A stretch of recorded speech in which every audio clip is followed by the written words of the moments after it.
नमस्कार, आपकी आवाज़ न्यूज़ 24 में आपનું સ્વાગત છે। આજના મુખ્ય સમાચાર પર એક નજર। વડોદરા શહેરના ઓનલાઈન છેતરપિંડીના કિસ્સા વધી રહ્યા છે। વડોદરાના વેપારી સાથે 60,000 રૂપિયાની છેતરપિંડી। ફિટનેસના સામાન મંગાવતા વડોદરાના વેપારી સાથે 60,000 રૂપિયાની છેતરપિંડી।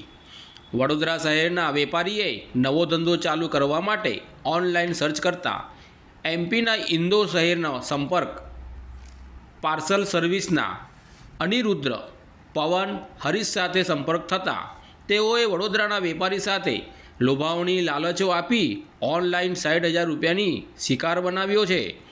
વડોદરાના વેપારીએ પોલીસ કમિશનરશ્રીને એક ફરિયાદ કરી છે। જોતા રહો, વાંચતા રહો ઓનલાઈન।